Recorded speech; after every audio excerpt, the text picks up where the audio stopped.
بہت لوگوں کا خاتمہ خراب ہوا، بہت سے لوگوں کا ماضی اچھا تھا، مستقبل خراب ہوا. اور کمال یہ نہیں ہے کہ ماضی اچھا ہو، کمال یہ ہے کہ مستقبل اچھا ہو. کمال یہ ہے کہ انسان کا مستقبل اچھا ہو. ماضی کو پھر بھلا دیا جائے گا. ارے میں کیا بھلاؤں گا، اللہ بھلا دے گا، اللہ معاف کر دے گا. تمہارا ماضی ہم معاف کر رہے ہیں. تمہارا مستقبل اچھا ہونا چاہیے، تمہارا آئندہ اچھا ہونا چاہیے، تمہارا آج اچھا ہونا چاہیے، تمہارا خاتمہ، تمہارا اختتام اچھا ہونا چاہیے. نبی مکرم بھی دعا یہی کر رہے ہیں، رب ادخلنی مدخل صدق، ہر کام میں سچائی کے ساتھ داخلہ، واخرجنی مخرج صدق، اور ہر کام میں سچائی کے ساتھ خارجہ مجھے عطا فرما. ایک جملہ اور کہہ دوں یہاں عزیزان گرامی، سچائی کے ساتھ خارجہ بہت معیار ہے، بہت ضروری ہے. جناب سیدہ نے بھی جو دربار مدینہ میں خطبہ ارشاد فرمایا ہے،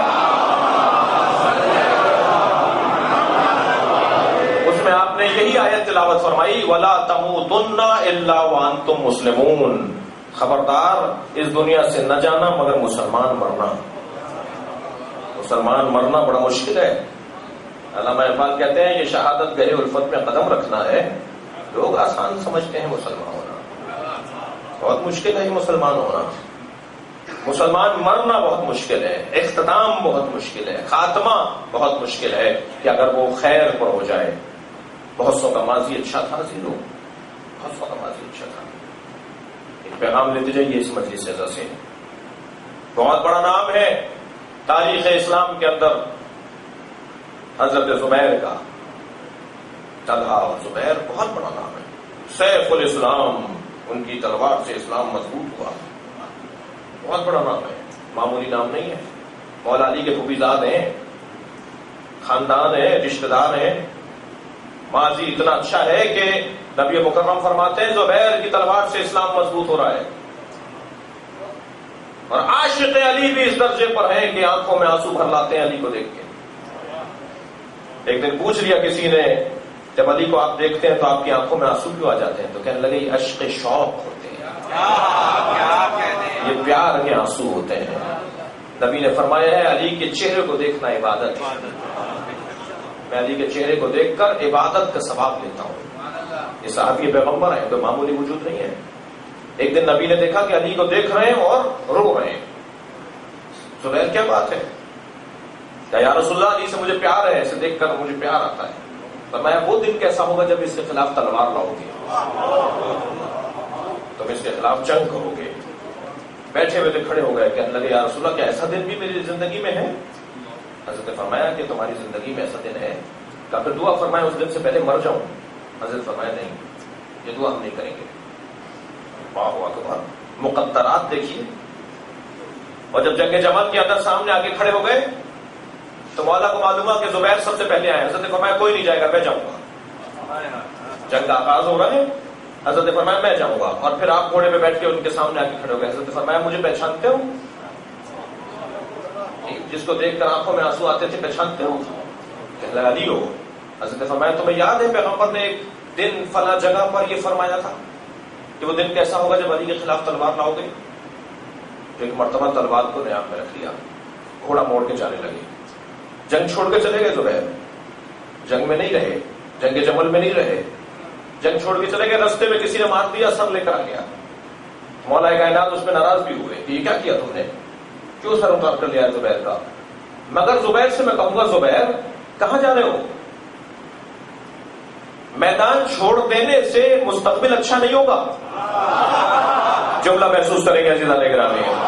زبیر علی کی لغت میں لا تعلقی نہیں ہے. عزیزان گرامی شیعہ وہ نہیں ہوتا جو لا تعلق رہتا ہو اور غیر جانبدار رہتا ہو. علی کا شیعہ ہوتا ہی وہ ہے جو جانبدار حق رہتا ہو. صلوات پڑھے محمد والے.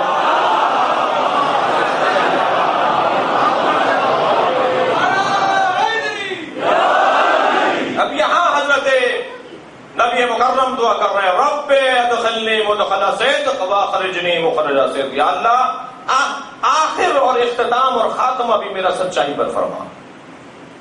وجعلنی من لدنک سلطان نصیرا. اور اے اللہ مجھے اپنی جانب سے ایک مضبوط مددگار عطا فرما.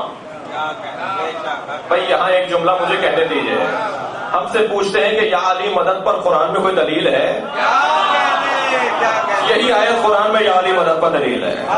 پروردگار عالم سے، اللہ سے نبی دعا مانگ رہے ہیں مجھے اپنی جانب سے مضبوط مددگار عطا فرما. آپ نام بتائیں مضبوط مددگار کون تھا؟ ہم نام بتاتے ہیں اسے علی کہا جاتا ہے. صلوات پڑھے محمد و آل محمد.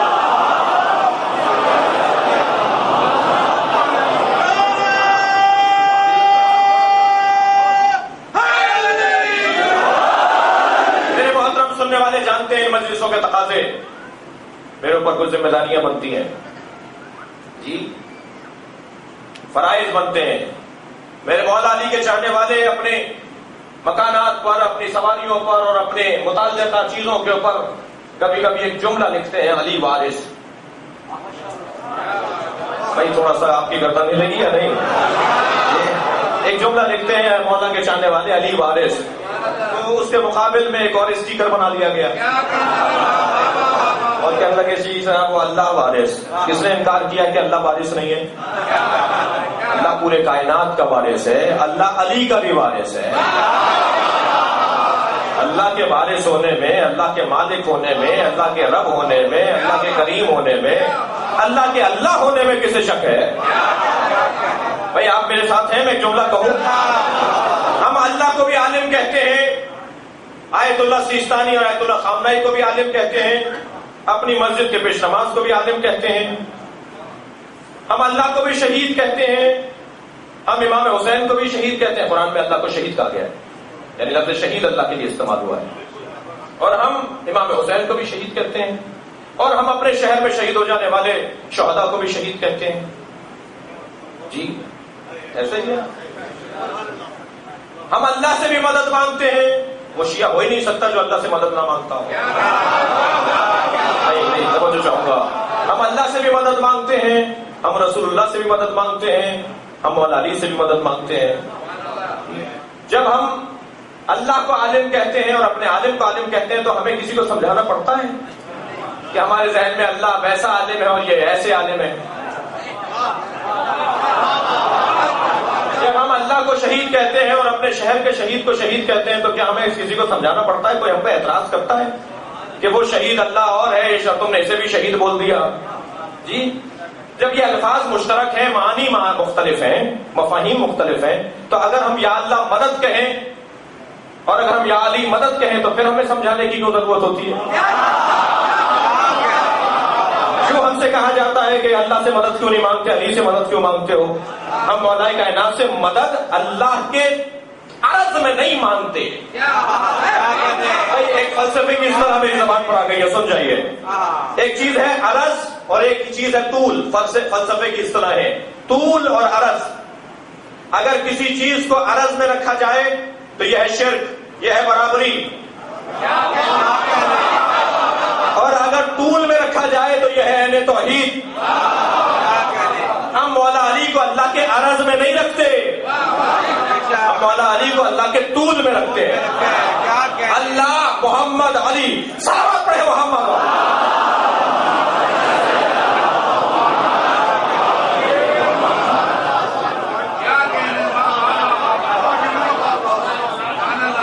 یہ جو ہمارے ملت کے، ہماری قوم کے خاص طور پر مولا علی کے چاہنے والے، ضروری نہیں ہے کہ وہ شیعہ ہوں. ویسے بھی ان الجھنوں میں تو مسلمان نے آپس میں اپنے آپ کو ڈالا ہے نا. شیعہ سنی کی الجھن ہے، شیعہ سنی کی الجھن، بریلوی دیوبندی کی الجھن، یہ تو مسلمانوں کے فرقے ہیں نا، اللہ کے بنائے ہوئے تو نہیں. جی یہ تو علمی اختلاف تھا نا. اس علمی اختلاف کو گلی کوچوں میں لے آئے.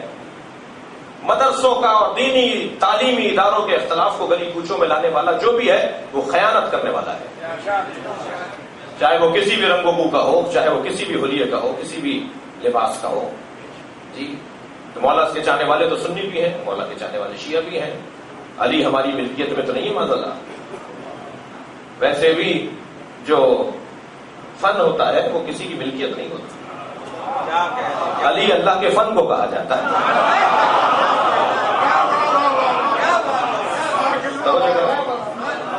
ہماری ملکیت تو نہیں ہے مولا کائنات کا وجود. جو چاہے مولا سے محبت کا اظہار کرے.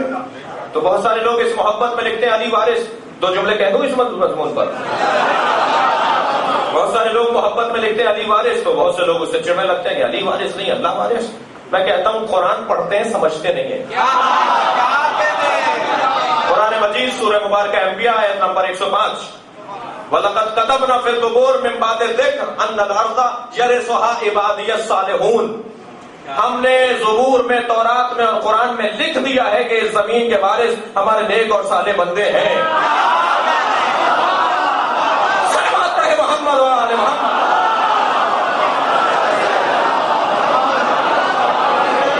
بھائی ابھی تو یہ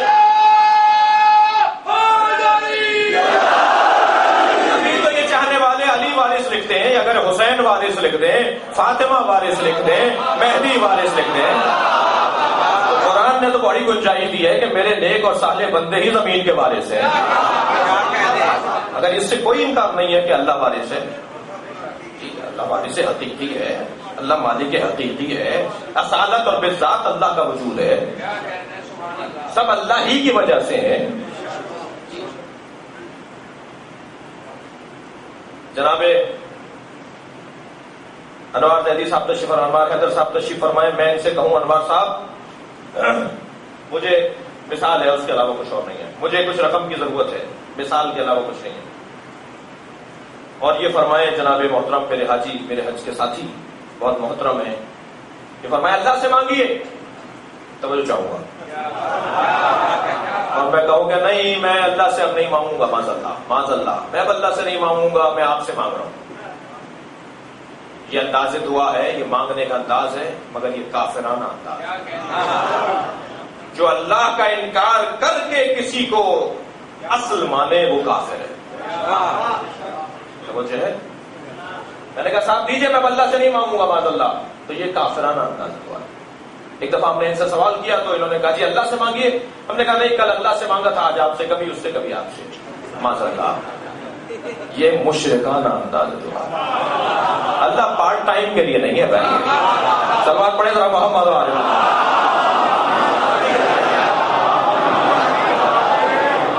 کبھی کبھی کے لیے اللہ نہیں ہے، کل اللہ سے اور آج کسی اور سے نہیں.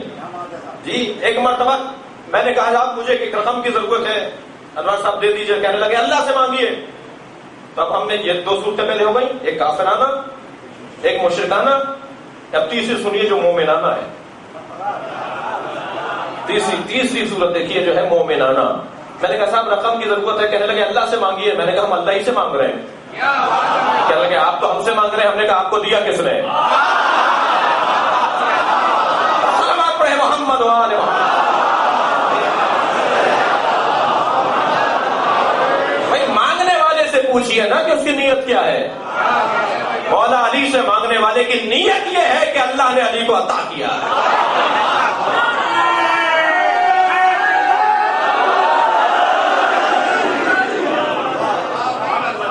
یہ وہ عقائد ہیں تشیع کے جن کا دفاع اس منبر سے ضروری ہے.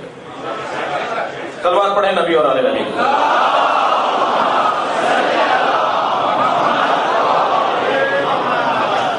توجہ کر دیجیے. اب یہاں پروردگار عالم اپنے حبیب سے کہہ رہا ہے یہ دعا مانگو مجھ سے، رب ادخلنی مدخل صدق واخرجنی مخرج صدق واجعلنی من لدنک سلطانا نصیرا. اچھا میں جلدی نہیں گزرنا چاہ رہا، پتہ نہیں آپ چاہ رہے ہیں یا نہیں. لفظ نصیر استعمال ہوا ہے. بھائی لطف لیا کریں قرآن کے الفاظ کا. لفظ ناصر استعمال نہیں ہوا. ناصر بھی مددگار ہے، نصیر بھی مددگار ہے. عالم بھی جاننے والا ہے، علیم بھی جاننے والا ہے. آپ دیکھیے جب جناب زہرا کے دروازے پہ سرکار سلام کرنے آتے تھے تو بیوی کو عالمہ نہیں کہتے تھے، علیمہ کہتے تھے. جو ہے عالم اور ہے، علیمہ اور ہے. عالم اور ہے، علیم اور ہے. عالمہ اور ہے، علیمہ اور ہے. ناصر اور ہے، نصیرہ اور ہے. شاہد اور ہے، شہید اور ہے. ایسے ہی نہیں گزر جایا کریں قرآن پڑھتے ہوئے. میں اپنے جوانوں اور بچوں سے بات کر رہا ہوں، بزرگوں کو نہیں کہہ رہا، نصیحت نہیں کر رہا. کسی طور بھی ان کی طبیعت پہ گرانی نہیں آئے، یہ توفیقات سلب کر دے گی میرے لیے. یہ میں بزرگوں کا خاص احترام کرتا ہوں، خاص طور پہ جو مجلس میں بھی تشریف فرمائیں اور سن رہے ہیں سب بزرگوں کا. تو میں جوانوں اور بچوں سے اور کم سن ساتھیوں سے بات کر رہا ہوں کہ جب قرآن پڑھ رہے ہوں تو ان الفاظ پر غور کریں گے. یہ اللہ کا کلام ہے، میرا اور آپ کا کلام نہیں ہے جو لکھنے کے بعد سوچتے ہیں کہ یہ لکھا ہے ہم نے، بھائی بڑا اچھا لکھ دیا، بہت اچھا ہو گیا. لوگ تعریف کرتے ہیں تو کہتے ہیں بھائی اچھا لکھ دیا، صاحبان دقت بیٹھے، لیکن اللہ کا کلام اللہ کا ہے. اللہ الفاظ اگر استعمال کر رہا ہے حتیٰ فا واو من الا بھی زیادہ نہیں ہے. قرآن مجید کی کسی آیت میں اللہ کے کلام میں کوئی حرف بھی زیادہ نہیں ہے. جی فائے زائدہ، بعض ادبیات کے جو عالم ہیں، نحو و صرف کے جو عالم ہیں، وہ بعض جگہ بعض حروف کو زائدہ کا لفظ دیتے ہیں، فائے زائدہ، من زائدہ. بھائی یہ قرآن میں جب آئے گا تو زائدہ کا لفظ نہیں آئے گا. قرآن مجید کے اندر کوئی چیز زائدہ نہیں ہے، کوئی چیز زیادہ نہیں ہے، عین حکمت ہے. توجہ کر رہے ہیں نا. اب یہاں پر اللہ نے اگر اپنے لیے شہید کا لفظ استعمال کیا، قرآن میں اللہ نے اپنے لیے شہید کا لفظ استعمال کیا. شہید اور شاہد میں فرق ہے.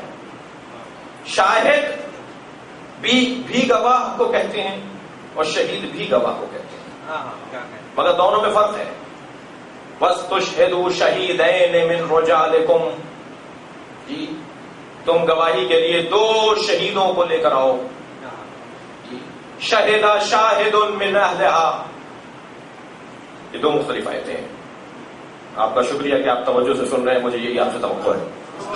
شہد شاہد من اہلہا، جب حضرت یوسف کے پر زلیخا نے وہ ارادہ کیا اور اس کے بعد وہ سارا ماجرا ہوا کہ حضرت یوسف وہاں سے گریز کیا انہوں نے، اور گریز کرتے ہوئے ان کا جی کرتا جو ہے وہ چاک ہو گیا پچھلی جانب سے، اور پھر اس کے بعد جیسے دروازہ کھلا تو سامنے 7 لوگ کھڑے ہیں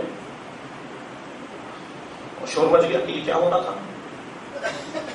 تو عزیز مصر نے اپنی زوجہ کی بات کوئی رکھنا تھا، وہ کہنے لگے کہ یہ آ گئے تھے میرے کمرے میں، ایک نبی پہ تہمت لگ رہی ہے، اللہ کو پسند نہیں ہے.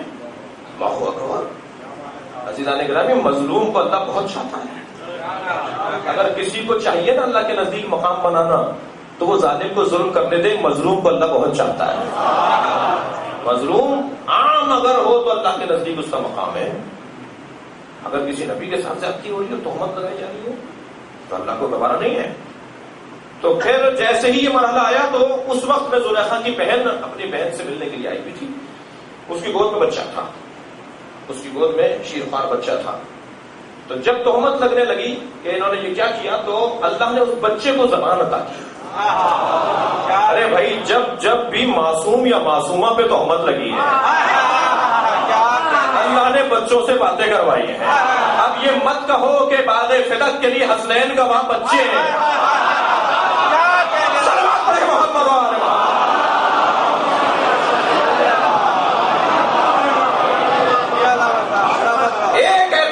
کیا گیا ہے کہ کیونکہ حسنین گواہی کے لیے آئے تھے اپنی ماں کے ساتھ، اور بچوں کی گواہی قبول نہیں ہوگی.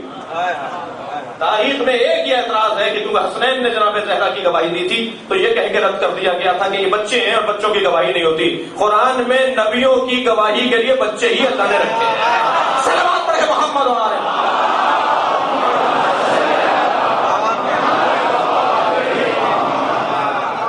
تو وہ جناب یوسف کی گواہی کے لیے وہ بچہ جو ابھی گود کا تھا اس نے گواہی دی. اس نے کہا ان قمیصہ قد من قبل فصدقت، اگر قمیص آگے سے پھٹی ہے تو یہ سچ کہہ رہی ہے. اللہ اکبر. بچے کی گواہی بھی عقلی ہے، عقلی دلیل دے رہا ہے بچہ بھی. وہاں قرآن نے کیا کہا؟ شہد شاہد من اہلہا، یہ لفظ ہے شہد شاہد من اہلہا. ایک گواہ نے جو من اہلہا، ہاں جو ہے مؤنث کی ضمیر ہے، یعنی زلیخا کے خاندان سے جو ایک گواہ تھا اس نے گواہی دی. وہاں شاہد کا لفظ ہے. کیوں؟ اس لیے کہ اس بچے نے دیکھا نہیں تھا. بچے نے کہاں دیکھا تھا بھائی؟ بچے نے کیا، کسی نے بھی نہیں دیکھا کچھ. توجہ کر رہے ہیں؟ بچے نے نہیں دیکھا تھا، بچے نے گواہی دی اور قرآن نے گواہی مان لی. اور گواہی کیا دی؟ ان قمیصہ قد من قبل، اگر قمیص آگے سے پھٹی ہے تو صدقت، یہ سچ کہہ رہی ہے، اور اگر پیچھے سے پھٹی ہے تو جھوٹ بول رہی ہے. صلوات پڑھے نا محمد.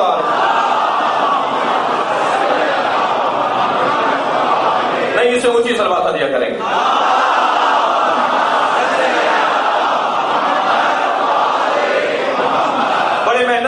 مضامین ہیں جو آپ کی خدمت میں عرض کر رہا ہوں، اور آپ کی توجہات بھی مجھے آمادہ کر رہی ہیں کہ میں ان مضامین کو پیش کروں.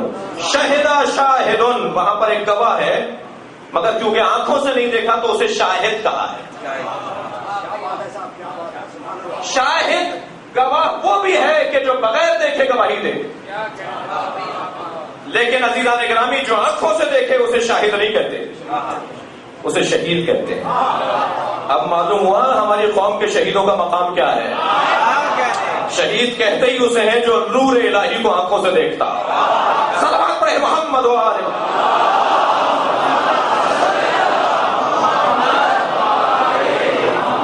قرآن کہہ رہا ہے کہ وَاسْتُشْهِدُوا شَهِيدَيْنِ مِنْ رِجَالِكُمْ، اگر تمہیں گواہ کے طور پر کسے لانا ہے تو 2 مردوں کو لے کر آؤ جنہوں نے آنکھوں سے دیکھا ہو، ایک اور مرحلے کے لیے، گواہی کے مرحلے کے لیے. تو وہاں شاہد علیحدہ ہے، شہید علیحدہ ہے، عالم علیحدہ ہے، علیم علیحدہ ہے. تھکے تو نہیں ہے نا؟ عالم اور علیم دونوں جاننے والے ہیں، لیکن دونوں کا بڑا فرق ہے. عالم، توجہ چاہوں گا، عالم اس جاننے والے کو کہا جاتا ہے جس کی زندگی میں ایک لمحہ صحیح جہل کا رہا ہو، ماضی جہل پر تھا، بعد میں علم حاصل ہوا، اسے عالم کہیں گے. لیکن جس کی زندگی میں کبھی جہل کا گزر نہ رہا اسے علیم کہا جاتا ہے. اب سمجھ میں آتا ہے سیدہ کو نبی کیوں علیمہ کہہ رہے ہیں. فاطمہ یہاں آ کے پڑھنے والی نہیں ہے، اللہ کے یہاں سے پڑھ کر آئی. صلوات پڑھے محمد.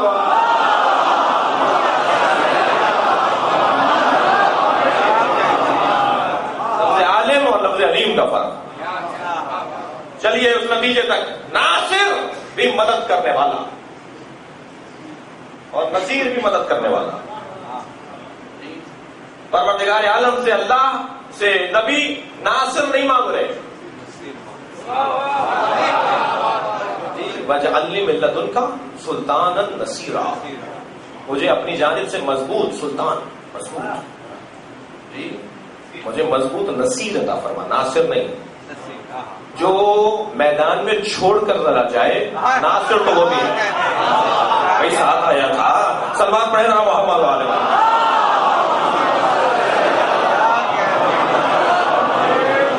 وہ ناصر ضرور ہے، نصیر نہیں ہے. نصیر اس مددگار کو کہتے ہیں جو کسی لمحے میں بھی ساتھ نہ چھوڑے، کسی لمحے نبی کی مدد سے ہاتھ نہ اٹھائے، وہ ہے نصیر. نبی اللہ سے ایسا مددگار چاہ رہے ہیں کہ جو ہمیشہ مدد کرے، نصیر. مولا علی سے پوچھا گیا کہ آپ کو اپنے لقبوں میں کون سا لقب اچھا لگتا ہے؟ تو آپ نے فرمایا مجھے قرآن میں اللہ نے نصیر کہا ہے. میں ہی وہ نصیر ہوں جو اللہ سے میرے نبی نے مانگا تھا. ایک جگہ پوچھا گیا مولا علی سے، مولا آپ کے فضائل بہت ہیں، آپ کو اپنے فضائل میں سب سے اچھی فضیلت کون سی لگتی ہے؟ تو آپ نے سورہ رات کی آخری آیت تلاوت فرمائی اور فرمایا مجھے اپنے فضائل میں یہ فضیلت سب سے زیادہ اچھی لگتی ہے کہ اللہ نے مجھے اپنے ساتھ گواہ رسول بنایا ہے. صلوات پڑھے محمد وآلہ.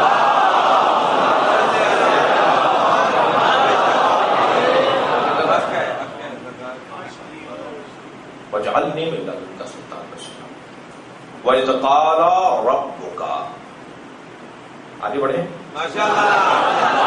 وَإِذْ قَالَ رَبُّكَ، جب تمہارے، یاد کرو جب تمہارے رب نے کہا، للملائکہ، جی ملائکہ سے کہا. کس سے کہا؟ ملائکہ سے. گفتگو ہے ملائکہ سے. اچھا، ایام وہ ہیں کہ جن ایام میں الفاظ بنے ہی نہیں تھے. الفاظ بنے ہی نہیں تھے، الفاظ خلق نہیں ہوئے تھے. وہ عالم تھا جس عالم میں الفاظ بنے نہیں تھے. نہیں معلوم مجھے، یہ بات آگے بڑھانی چاہیے.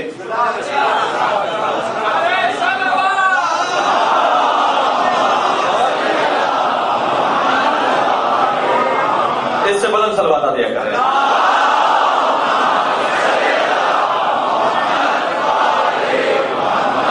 اللہ کیا کہہ رہے ہیں؟ وَإِذْ قَالَ رَبُّكَ، یاد کرو اس وقت کو کہ جب تمہارے رب نے ملائکہ سے کہا. آدم نہیں بنے تھے، لغت نہیں بنی تھی، لغت نہیں بنی تھی. لغت یعنی الفاظ نہیں بنے تھے، تو پھر یہ قالا تمہارے رب نے ملائکہ سے کہا، جب الفاظ ہی نہیں تھے تو کیا کہا، کیسے کہا؟ تو عزیزان گرامی، قول کی 3 قسمیں ہیں، قول کی 3 قسمیں ہیں۔ ایک قول ہے عمل، کیا کہنے، کچھ کر کے دکھائیے کہ صاحب انہوں نے یہ کہا، کیا کو کہا۔ اور ایک مرتبہ قول ہے الفاظ، لغت جی، اور ایک مرتبہ ہے مشاہدہ۔ یہاں مجلس میں بہت سارے لوگ بیٹھے ہیں، فرض کیجئے کہ خدا نخواستہ اگر کوئی سو رہا ہو اور میں بعد میں کہوں کہ فلاں صاحب جی کے بارے میں یہ کہہ رہا ہوں کہ وہ سو رہے تھے، تو یہ جو الفاظ میں بول رہا ہوں یہ ان کے سونے کی کا مشاہدہ ہے، یہ کوئی قول نقل نہیں ہوا ہے، کوئی قول نقل نہیں ہوا ہے۔ پیغمبر اکرم سے اللہ کہہ رہا ہے وَإِذْ قَالَ رَبُّكَ لِلْمَلَائِكَةِ، یاد کرو جب تمہارے رب نے ملائکہ سے کہا، تو الفاظ تو تھے نہیں، مشاہدہ تھا۔ کیا کہتے ہیں، پیغمبر اپنی آنکھوں سے دیکھ رہے تھے، اس مشاہدے کو قول کہا ہے اللہ۔ وہ کس انداز کا قول ہے؟ وہ مشاہدہ ہے۔ کس سے کہا؟ ملائکہ سے۔ لفظ ملک نہیں ہے، ملائکہ ہے۔ کیا سارے ملائکہ سے کہا؟ اچھا، ملائکہ کہتے کسے ہیں؟ ملک کہتے کسے ہیں؟ بعض لوگوں نے تو تفسیر جدید کے نام سے، علمی تفسیر کے نام سے قرآن کی تفاسیر کی ہیں، جس کو بزرگ علماء پسند نہیں کر رہے، اس وجہ سے پسند نہیں کر رہے کہ یہ ظواہر کا انکار ہے۔ قرآن کے ظواہر حجیت رکھتے ہیں، حجیت رکھتے ہیں، ظاہر قرآن حجیت رکھتا ہے، جو الفاظ ہیں وہ خود حجیت رکھتے ہیں۔ اور بات ہے کہ ہر ظاہر کی 70 باتیں ہیں جی، جتنا جتنا معرفت بڑھتی چلی جائے گی اتنا بطن بھی سمجھ میں آتا چلا جائے گا۔ 70 بطن ہیں، جتنی معرفت بڑھے گی بطن قرآن سمجھ میں آنے لگے گا، مگر ظاہر کا انکار نہیں کیا جا سکتا۔ اب یہاں پر اللہ کہہ رہا ہے وَإِذْ قَالَ رَبُّكَ لِلْمَلَائِكَةِ، ملائکہ سے کہا، تو ملائکہ کہتے کسے ہیں؟ ملائکہ کی تو بڑی قسمیں ہیں، کیا سارے ملائکہ سے کہا؟ سارے ملائکہ سے کہا؟ ملائکہ میں مسبحات ہیں، مقدسات ہیں۔ اسی آیت میں آگے جا کے آئے گا کہ انہوں نے کہا جی نحن نسبح بحمدک ونقدس لک، جی ملائکہ کی ایک قسم ہے مسبحات، جو صرف تسبیح کر رہے ہیں، تھکیے گا نہیں، جو صرف تسبیح کر رہے ہیں۔ ملائکہ کی ایک قسم ہے جو صرف تقدیس کر رہے ہیں، مقدسات، تسبیح تقدیس کرنے والے۔ ملائکہ کی ایک قسم ہے عزیزان گرامی جو مدبرات ہیں، جو تدبیر کر رہے ہیں، ہوا چلا رہے ہیں، پانی برسا رہے ہیں، موسم بدل رہے ہیں، ماں کے شکم میں تصویریں بنا رہے ہیں، جو مدبرات کے نام سے قرآن مجید نے یاد کیا ہے۔ یہاں پر ایک جملہ اور میں کہہ دوں کہ جب ہم کہتے ہیں نا کہ فرشتہ پانی برساتا ہے، فرشتہ ماں کے شکم میں تصویر بناتا ہے، یہ احادیث کہتی ہیں، قرآن کہتا ہے فرشتہ جو ہے وہ رزق دیتا ہے، فرشتہ موت لاتا ہے، فرشتہ مارتا ہے، فرشتہ روح ڈالتا ہے بدن میں، ماں کے شکم میں، تو سارے مسلمان ماننے کو تیار ہو جاتے ہیں۔ کوئی شرک نہیں ہو رہا، کوئی کفر نہیں ہو رہا، اور جیسے ہی میں نے کہا مولا علی کی وجہ سے رزق ملتا ہے، نبی کی وجہ سے رزق ملتا ہے، اور آواز آتی ہے غلو ہو رہا ہے، غلو ہو رہا ہے۔ فرشتے مارے تو اہل توحید، فرشتے ماں کے شکم میں تصویر بنائے تو اہل توحید، فرشتے زندگی دیں تو اہل توحید، اور جو فرشتوں کو پڑھائے وہ علی۔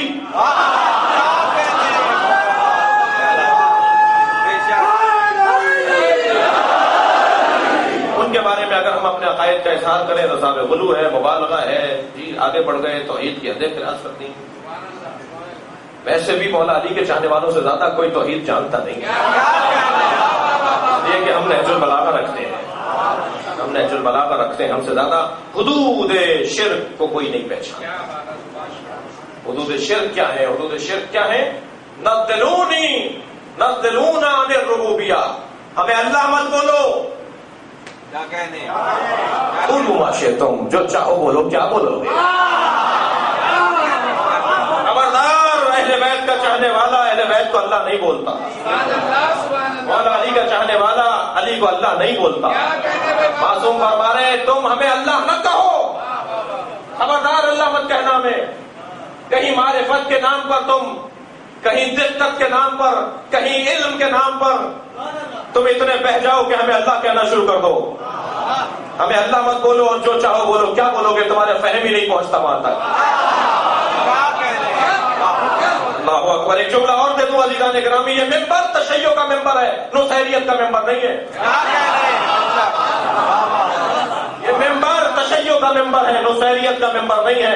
نصیری اور ہوتے ہیں، شیعہ اور ہوتے ہیں. ان مجالس اعظم میں یہ پیغام بھی ہمارے لیے غلط فہمی پھیلائی جا رہی ہے. یہ علی کو اللہ بولتے ہیں، شیعہ علی کو اللہ نہیں بولتا. شیعہ اور ہوتا ہے، نصیری اور ہوتا ہے. ایک جملے میں شیعہ اور نصیری کا فرق بتا دیتا ہوں عزیزان گرامی. نصیری اپنے مولا کے آگے چلتا ہے، شیعہ اپنے مولا کے پیچھے چلتا ہے.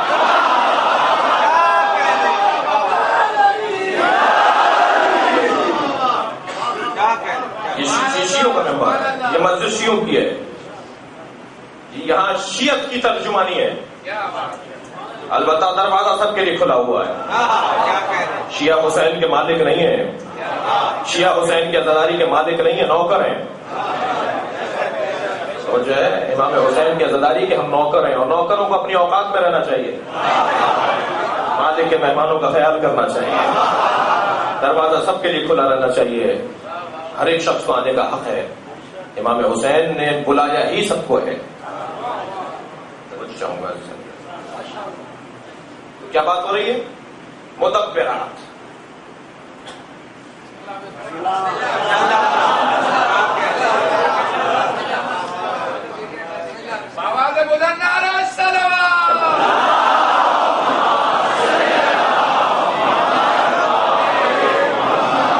کل بات ہوگی انشاءاللہ کہ اللہ کن فرشتوں سے بات کر رہا ہے، کون سے ملائکہ ہیں جن سے اللہ بات کر رہا ہے.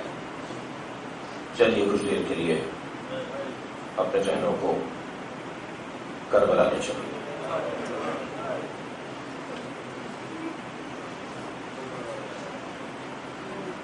آج 3 محرم ہے. جیسے جیسے محرم کی تاریخیں آگے بڑھ رہی ہیں، ایسے ایسے بیان غم میں شدت آ رہی ہے اور گریہ وزاری میں کیفیت بڑھتی جا رہی ہے.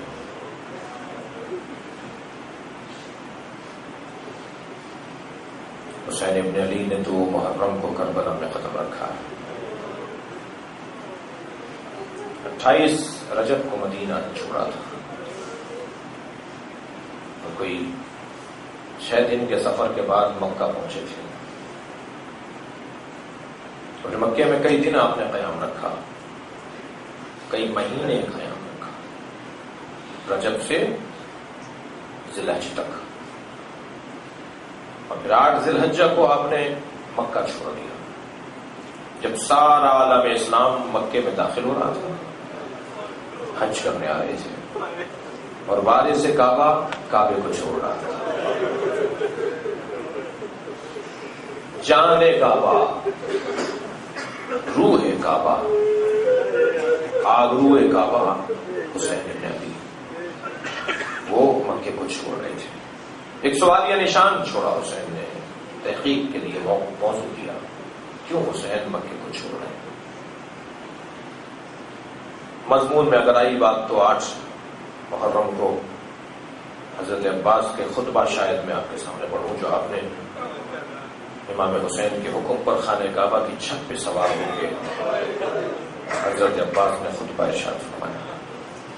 امام حسین نے فرمایا عباس جاؤ انہیں بتاؤ ہم مکہ کیوں چھوڑ رہے ہیں. لوگ طواف کر رہے تھے، آپ خانہ کعبہ پہ چڑھ کر خطبہ دے رہے تھے، اور بتا کے گئے ہیں کہ ہم مکہ کیوں چھوڑ رہے ہیں، خاموشی سے نہیں گئے ہیں. اور پھر اس کے بعد آپ نے سفر اختیار کیا عراق کا، کوفے کا نہیں، عراق کا. ظاہر کوفہ عراق میں تھا، لہذا تاریخ نے یہ بھی لکھا کہ آپ کوفہ جا رہے تھے. امام عراق کی طرف جا، امام تو کربلا ڈھونڈ رہے تھے نا، جہاں مل جائے گی وہاں گھوڑا رک جائے گا. اور اس قافلے میں تو حساب اتنا منظم ہے کہ یہاں کی تو سواریوں کو بھی پتا ہے کہ ان کی ذمہ داری کیا ہے. یہاں کی سواریوں کو بھی پتا ہے, لہذا گھوڑے بدلیں گے حسین, گھوڑا آگے نہیں بڑھے گا. امام اپنی سواری کو چھوڑ کے فرمائیں گے تو محرم کو جب گھوڑا چلتے چلتے رکے گا کہ سواری اور لے آؤ, وہ بھی نہیں چلے گا. یہاں کے تو جانور بھی ذمہ داری چاہتے ہیں. عزادارو, امام چلے ہیں عراق کی طرف. ایک جگہ قیام ہوا, حضرت عباس سے فرمایا عباس یہاں سے پانی زیادہ بھرو. مولا جتنی ہماری ضرورت ہے کہا اس سے 2 برابر زیادہ ہے. مولا اس کی علت حضرت نے فرمایا آگے تمہیں معلوم ہوگا کہ کیا سبب ہے. جب پانی 2 برابر زیادہ لے لیا اپنے قافلے سے زیادہ, تو ابھی دوسری منزل, بعد والی منزل آنے سے پہلے امام کو کچھ انتظار کسی کیفیت ہوئی. اپنے ایک صحابی کو بلا کے کہا ذرا آگے کی جانب دیکھو کوئی لشکر تو نہیں آ رہا. وہ گیا اور دیکھ کر لوٹا, کہنے لگا مولا کچھ درخت سے محسوس ہو رہے ہیں, سامنے کچھ درخت محسوس ہو رہے ہیں. حضرت نے فرمایا غور سے دیکھو وہ درخت نہیں ہے, وہ پرچم ہے. پرچم ہے. جیسے ہی سامنے آنے والا لشکر قریب آیا معلوم ہوا ہور کا لشکر ہے, مگر وہ پیاسے بہت تھے. حضرت نے فرمایا عباس اب سمجھ میں آیا ہم نے پانی زیادہ کیوں بھروایا, ان سب کو پانی پلاؤ. امام حسین نے حضرت عباس کو حکم دیا اور ہور کے لشکر کو پانی پلایا, حتیٰ جانوروں کو بھی پانی پلایا گیا. ایک شخص تو ایسا تھا کہ جس نے شدت آتش سے اپنے بے حالی کی اس کی یہ کیفیت تھی کہ اس کو ہوش نہیں تھا. امام نے اس کے دہن میں خود پانی ڈالا, اتنا پیاسا تھا. جب اس نے آنکھیں کھول کے دیکھی تو کہا کہ آپ کون ہیں؟ امام نے فرمایا میں حسین ہوں. اچھا, یہ سارا لشکر حسین کو مارنے ہی نکلا ہے, 1000 سواروں کا لشکر ہے. امام نے فرمایا میں حسین ہوں. گھبرانے لگا. امام نے کہا کہ گھبرانے کی ضرورت نہیں ہے, تم اس وقت پیاسے ہو, ہم نے تمہارے لیے پانی پہلے سے دے دیا. راوی کہتا ہے کہ جب امام حسین نے جناب علی اصغر کے لیے پانی مانگا تھا اور بڑا سخت مرحلہ تھا, امام نے ایک مرثیے میں ایک شعر میں کہا ہے کہ ہمارے شیعوں سے کہنا تمہارے مولا پہ وہ سخت وقت تھا جب پانی مانگ رہے تھے. بڑا سخت وقت تھا حسین پر جب وہ پانی مانگ رہے تھے. تو آپ نے اس شخص کو پانی پلایا جس کے لیے راوی کہتا ہے کہ جب امام نے حضرت علی اصغر کے لیے پانی مانگا تو کچھ لوگوں نے آوازیں دینا شروع کر دی تھی کہ پانی پلاؤ. تو یہی وہ شخص تھا جسے حسین نے پانی پلایا تھا نا, یہی وہ شخص تھا جس نے پڑھ کر کہا تھا ایک قطرہ پانی نہیں دینا. یہی وہ شخص تھا جسے امام نے اپنے ہاتھوں سے پانی پلایا. عجیب امتحان ہے. اور کے لشکر کو جب پانی پلا لیا, انہوں نے آرام کر لیا. امام نے حضرت عباس سے فرمایا چلو. یہ لوگ رک چکے تھے. جب قافلہ آگے بڑھنے لگا تو اور اپنی جگہ سے اٹھا, اسے کسی نے دوڑ کر بتایا جا کے کہ حسین جا رہے ہیں. اپنے خیمے سے نکلا, دوڑتا ہوا آیا, امام کی ذوالجناح کی لگام پکڑ لی اور اسے موڑ کر لے جانے لگا. تو امام نے اس حرکت کو دیکھ کر فرمایا سکولت کا کیا ہوا, تیری ماں تیرے غم میں بیٹھے, تیری مجال کہ تو میرے گھوڑے کو اپنی مرضی سے موڑا ہے. یہ جملہ عرب کہتا تھا اس وقت میں کہ جب بتایا جاتا تھا کہ تو ہم سے زیادہ زور آور نہیں ہے, میں تجھے قتل کر سکتا ہوں, میں مار سکتا ہوں, تیری ضرورت. امام نے جب یہ کہا نا تیری ماں تیرے غم میں بیٹھے, تو پھر ایک مرتبہ کیونکہ ماں کا تانا تھا, ایک مرتبہ دل ملا کے رہ گیا اور کہنے لگا اگر آپ کی ماں فاطمہ نہ ہوتی تو میں آپ کو کچھ کہتا. امام نے وہیں سے اندازہ لگا دیا کہ اس کے دل میں ابھی ایمان ہے, یہ ضمیر مردہ نہیں ہے, اس کا مردہ ضمیر نہیں ہے, یہ اس طرف آ سکتا ہے. عزیزانو, تاریخ لکھنے والوں کا, مقتل لکھنے والوں کا کہنا یہ ہے کہ امام نے 9 محرم کو 1 دن کی مہلت جو لی ہے وہ صرف حضرت علی اصغر کے لیے نہیں لی کہ یہ بچہ 6 مہینے کا ہو جائے, بلکہ حضرت ہور جیسے لوگوں کے لیے جی ہور آئے ہیں امام حسین کی خدمت میں. مگر کیسے آئے ہیں؟ ہاتھوں کو باندھ لیا, سر سے امامہ اتار دیا جی. اور جب امام حسین کی طرف آنے لگے تو امام نے حضرت عباس کو, حضرت علی اکبر کو آواز دے کر کہا عباس میرا مہمان آ رہا ہے, علی اکبر ہمارا مہمان آ رہا ہے, اس کا استقبال کرو. سب نے بڑھ کر حضرت ہور کا استقبال کیا اور قریب آئے, زمین پر بیٹھ گئے, مولا کے پیروں پہ ہاتھ رکھ کے کہا مولا کیا میری بخشش کا کوئی امکان ہے؟ امام نے فرمایا ہور میرے اللہ نے تجھے معاف کیا اور میں نے تجھے معاف کیا. اور یہ کہہ کر حضرت حور کو گلے سے لگایا تم اس طرح سے کیوں آ کے بیٹھے ہو، اور تمہاری ماں نے تمہیں ہر دنیا میں اور آخرت میں بنایا ہے، آزادوں کی طرح رہو، بہت اچھا کیا ہماری طرف آ گئے۔ ابھی حسین ابن علی سے محو گفتگو تھے کہ جناب فضہ نے آ کے کچھ کہا۔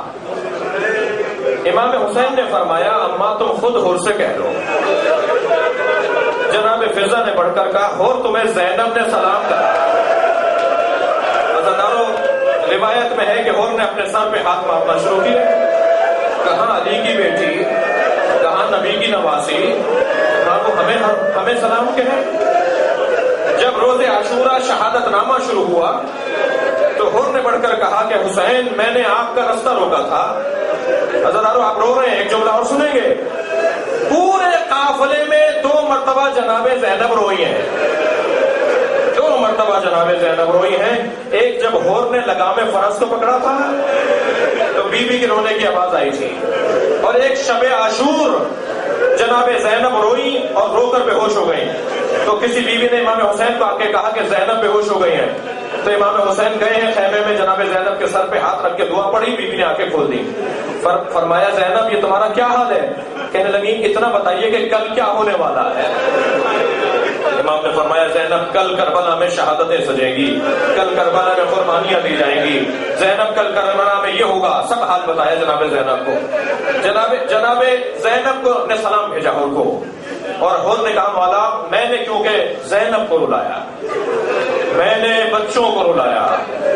ایک جملہ اور بھی مقتل کا ہے کہ حور نے ایک جملہ کہا یہ جو العطش کی آوازیں آ رہی ہیں، یہ بچوں کے پیاس کی آوازیں جو آ رہی ہیں یہ میری وجہ سے آ رہی ہیں، میں لایا ہوں یہاں تک، لہذا آپ مجھے معاف کریں اور مجھے سب سے پہلے قربانی کے لیے اجازت دیں۔ امام نے فرمایا حور ہم نے تمہیں اجازت دی۔ حور تیار ہو رہے تھے کہ بیٹے نے علی ابن حور نے بڑھ کے کہا بابا یہ کیسے ممکن ہے کہ باپ مارا جائے اور بیٹا زندہ رہ جائے، پہلے میں جاؤں گا۔ علی ابن حور تیار ہوا، میدان میں گیا، 25 سپاہیوں کو علی ابن حور نے فنار کیا ہے، اور جب زخموں سے چور ایک ایسے حملے میں، ایسے تیر میں گھوڑے پہ نہیں بیٹھ پائے تو زمین پہ آتے ہوئے اپنے بابا کو سلام کہا اور کہا بابا اور میری مدد کیجئے، میں باپ سے سوال کرتا ہوں، صاحبان اولاد بیٹھے ہیں، اگر اولاد تکلیف میں ہو اور باپ کو پکار رہی ہو تو ماں باپ کس انداز سے پہنچتے ہیں آپ خود اندازہ کیجئے۔ اور نے اپنے باپ کو پکارا میری مدد کیجئے، اور کتنی جلدی گئے ہوں گے اور کیسے پہنچے ہوں گے یہ صاحبان دل جان سکتے ہیں،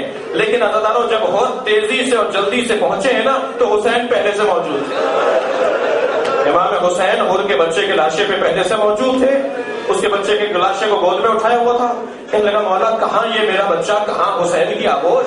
فرمانے لگے نہیں حور شریعت محمدی کا مسئلہ ہے کہ باپ بیٹے کا لاشا نہیں اٹھائے گا، باپ کو بیٹے کا لاشا نہیں اٹھانا۔ عزیزانو میں امام حسین سے، ہم امام حسین سے کہے مولا جب علی اکبر کا لاشا اٹھا رہے تھے تو عباس کہاں تھے، اون و محمد کہاں تھے، اصحاب کہاں تھے؟ کوئی نہ تھا جو یہ کہتا کہ باپ کو بیٹے کا لاشا نہیں اٹھانا، مگر حسین نے وہاں بھی احتیاط کی، آواز دی بنی ہاشم کے بچوں آؤ، بوڑھے باپ سے جوان کی میت نہیں اٹھتی، ان کے بیٹے کے لاشے کو لے آئے، بس ہزاروں آپ نے گریہ کر لیا۔ پھر حور تیار ہوا، میں مجلس کو مکمل کرو، حور تیار ہوئے، میدان کربلا میں گئے، اپنی قربانی پیش کی، اور جب حور شہید ہو کر زمین پر گرے ہیں تو امام حسین نے لاشا اٹھایا، اور لاشا اٹھا کر اصحاب آگے بڑھ رہے تھے، مولا ہم اٹھائیں، مولا ہم اٹھائیں، فرمایا نہیں میرا مہمان ہے، ہمارا مہمان ہے، میں خود لاشا اٹھاؤں گا۔ امام حسین قدریں اور تہذیب دیکھیے، امام حسین لائے ہیں، لاشے کو گنج شہیدہ میں رکھ دیا۔ جناب زینب بے چین ہے، کوئی بتائے حور کیسے شہید ہوا؟ بس یہ آخری روایت سنا رہا ہوں، کوئی بتائے حور کیسے شہید ہوا؟ کسی نے بتایا حور کو اتنے زخم لگے ہوئے، ایک بی بی کی آواز آئی کہ حور کی پیشانی پر ایک تیر لگا ہے، حسین نے تیر تو نکال دیا مگر خون رکتا نہیں ہے، اور کہا پیشانی کا تیر نکلنے کے بعد خون رکتا نہیں ہے۔ جیسے ہی جناب زینب نے یہ سنا نا پیشانی کا خون رک نہیں رہا، فوراً اپنے حجرے میں گئی، فوراً اپنے خیمے میں گئی، صندوق کھولا، اپنی ماں فاطمہ کا رومال نکالا اور کہا یہ جا کر رومال حور کے ماتھے پر باندھ دیا جائے تاکہ حور کا بہتا ہوا خون رک جائے، ارے کہیں ایسا نہ ہو محبتیں بدنام ہو جائیں، یہ مہمانداریاں ہیں، یہ مہمان نوازیاں ہیں۔ امام حسین نے حور کی پیشانی پہ رومال باندھا، عزیزانو عجب نہیں یہ رومال اس لیے باندھا ہو، فاطمہ دیکھ کر پہچان جائیں گی میرا رومال باندھ کر آیا ہے میرے حسین حسین پہ قربانی دی ہے، یہ اس خیمے کا نہیں، یہ اس خیمے کا شہید۔ الا لعنت اللہ علی الکاذبین فسیعلم الذین ظلموا ائی منقلب ينقلبون۔ یا اللہ ان آوازوں پر رحمت نازل فرما، رونے والوں کی توفیقات میں اضافہ فرما، اس ادارے کو ترقی عطا فرما، امام زمانہ کے ظہور میں تعجیل فرما، ماتم حسین۔